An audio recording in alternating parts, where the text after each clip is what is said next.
We are Steve and Jill. Together, we've been buying and reselling land since the 90s. Our data-centric approach leaves our buyers asking, how can you sell it so cheap? Here on the Land Academy Show, We answer that and more.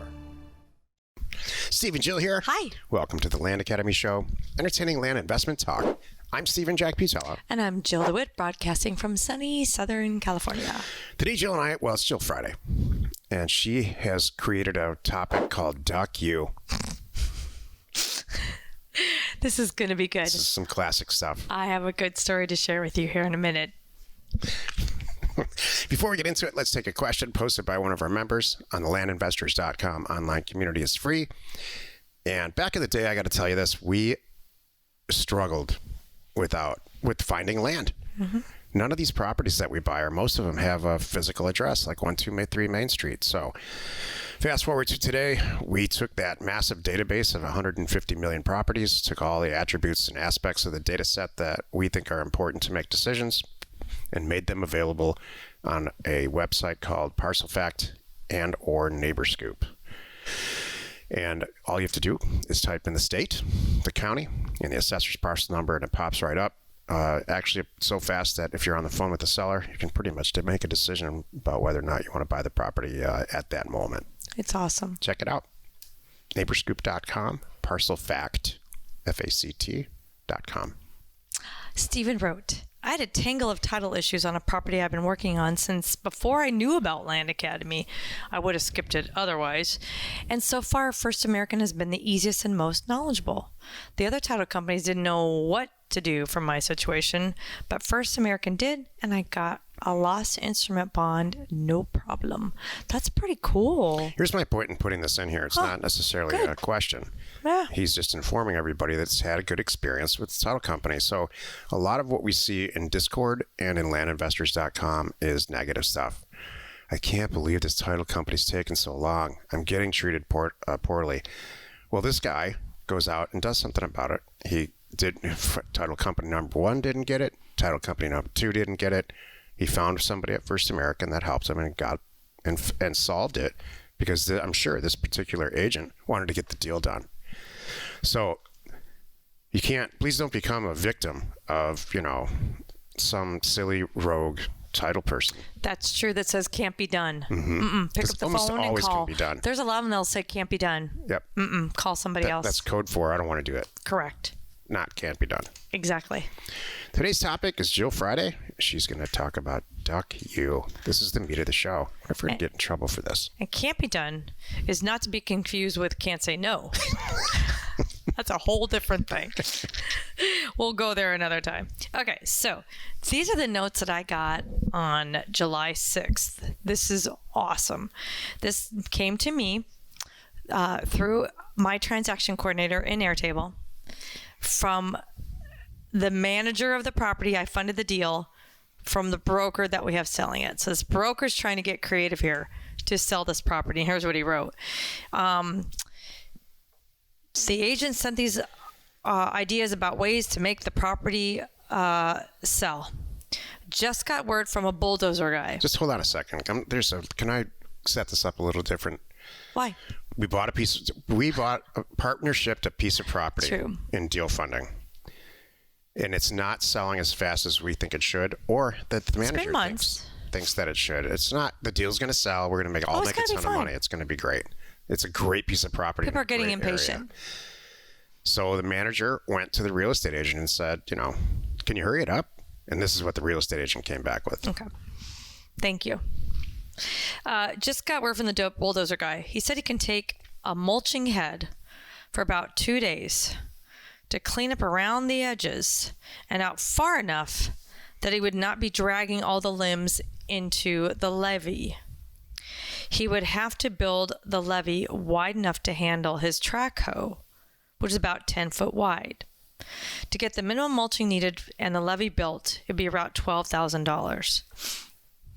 This would not get all the growth down in the middle, but would clean up about 20 feet around the edges and get a levee built.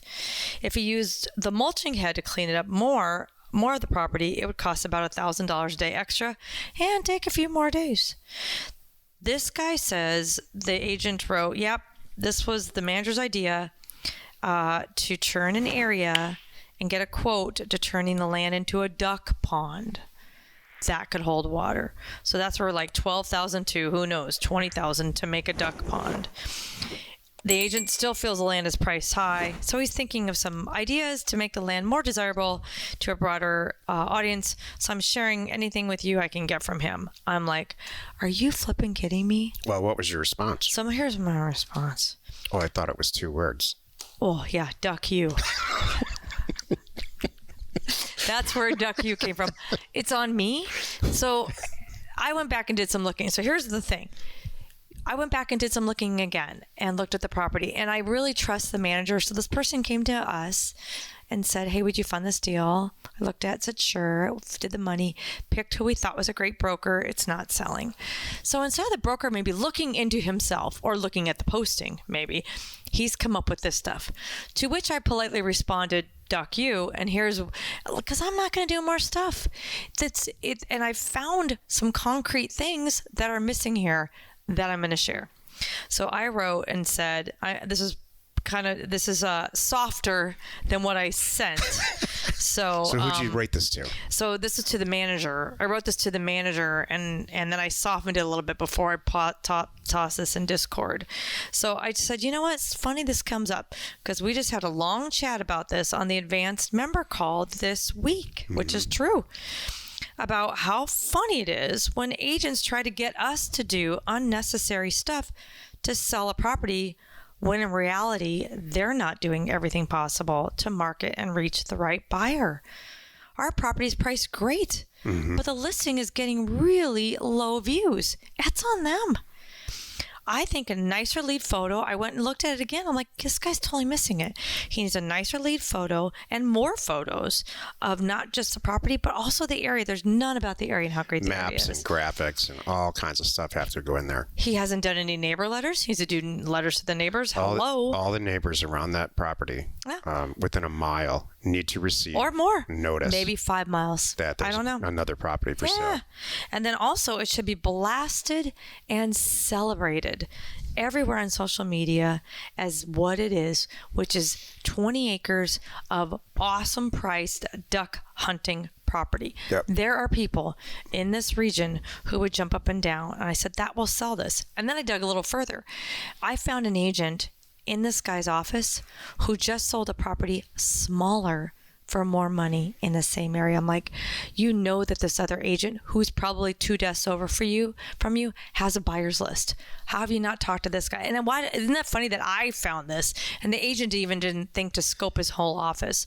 And then the other thing I pointed out too was that other agent, who I'm not gonna say his name, but anyway, I'm like, this guy's doing a great job. He clearly knows how to take pictures. You should copy him. I put it all in there. And then I ended my little topic with my rant with Sales 101 presented by Jill. And I didn't put duck you at the end, but. So the point is here, it's wrapped up in a cute story, but the point is real estate agents or certain personality types in general. I may or may not have been married to somebody that has this personality type. Not me. Past tense. Have this attitude that, if you just do this one more thing, then it's going to be great. Yep. Can't be me. Here's a list of things that I need you to do. Yeah. And, even though I'm the real estate agent and I'm getting paid and I'm going to ultimately enjoy a pretty serious benefit from this financially, you're just, you and how you're handling this, meaning me or Jill, you're just not handling this right. You're not doing enough. Not even that. You need, well, hold on a second, because this is a real rampant problem. Okay. And it's is this Jill Friday? A substantial number of people who are hiring real estate agents, especially now, fall victim to this. Right. Especially our personality types, all of us here, because we're entrepreneurs. And it's like we always take responsibility for everything that we're doing. So when this other personality type comes in and says, well, if you just do this one more thing, then we'll be able to sell the property and I'll be able to win. But you need to go and do this for me. You need to trust you and not them. They're not always the as smart as you. And it doesn't mean that they're bad. They're still value and they're doing a lot of work for you, but you need to know that they work for you, and you can go say, hey, these pictures kind of stink. Why'd you do them on a cloudy day? You need to get the guy back out there. fill in the blank. This is not the best lead photo. It's brown. Where's the blue sky that I know is there? Because I've seen it. And tell him how to change them up. He did put words on the photos, which was above him, beyond. You don't really have to do that, but he put some things on there. And the paragraph, but after 100 days, it had been live at least for 100 days. And after 100 days and you have 200 views, that's a problem. It should have been fixed a lot quicker. It's a great piece of dirt. And it shouldn't come to me as technically the owner to solve that and help that person. But my point is I just thought it was funny. Sometimes if you spot this stuff, you need to speak up. You need to be comfortable enough and you need to tell them and help them, because you sounds like, well, wait a minute, Jill, that sounds like now I'm doing the work to get the property sold. Yeah, you kind of are a little bit, but they need your help, and it's going to be fine. And then maybe they're going to learn from it. I'll end on this. Maybe they're going to learn from it, and you guys are going to have a beautiful relationship together, and they're going to go, oh my gosh, I had no idea. Thank you for sharing that with me. Tweaking my photos this way and getting the right photographer and doing a drone and stuff has upped all of my sales, and I can't wait to do more for you. And now they're going to be great. And so you guys could really help each other and close deals faster and more of them in the end. So that's my last point. That was funny though. I just can't believe that it comes up, and so you're not alone. Happy you could join us today. 5 days a week. You can find us here on the Land Academy Show. Join us next week for another interesting episode. You're not alone in your real estate ambition. Yeah, that was it just rubs me the wrong way when they come to you and say you should do something. Boy, me too, obviously. Yeah. I tell you, and that's part of their job. And the right agent, by the way, if it's something inexpensive, if there's something really inexpensive, for example, I know I'm talking houses, but this is, you can just paint the picture. What if something like a good agent will make sure the house is clean, maybe even pay for $75 of themselves to get the house clean, have some waters and treats, and have it smell good, open all the blinds, brighten it up as much as they can. There's so many things that agents can do that don't cost a lot of money, and that's the right person. So there's a land translation of that. When's the last time you've heard a title agent or escrow agent come to you and say, hey, can you run down to the county for me and grab these 3 documents? Right? Could you imagine? I think they're associated with with the deal we're trying to close for you. And to get title insurance, we need these 3 things. I think we need these 3 things. That would be fun. No, it would never happen. Never. That's a title agent would never. We would blow our tops. But why do we let real estate agents, or what they think they can? I think we let them, and we need to not do it. That's exactly what it is. We play their little game. Yep. Especially that's my point here. We have these entrepreneurial personalities where we take responsibility for everything, and we can really fall victim to that personality type that just starts telling people what to do, and it's founded in nothing. Mm-hmm. You are correct, sir. Hey, thanks for tuning in. Don't forget, Land Academy is open. Enrollment is open. We close it now and then because we have caps, and there's so much great stuff happening. How can I find out for myself and really see what's happening? Check this out. Go to landinvestors.com, and on the top of the page, you get a sneak peek into our internal Land Academy community and get to see and click around. You can't communicate, can't talk in there, but you can get a good idea of some of the conversations that are going on in there that we will share with you from our Discord channel. It's pretty flippin' cool. We are Jack and Jill. Information and inspiration to buy undervalued property.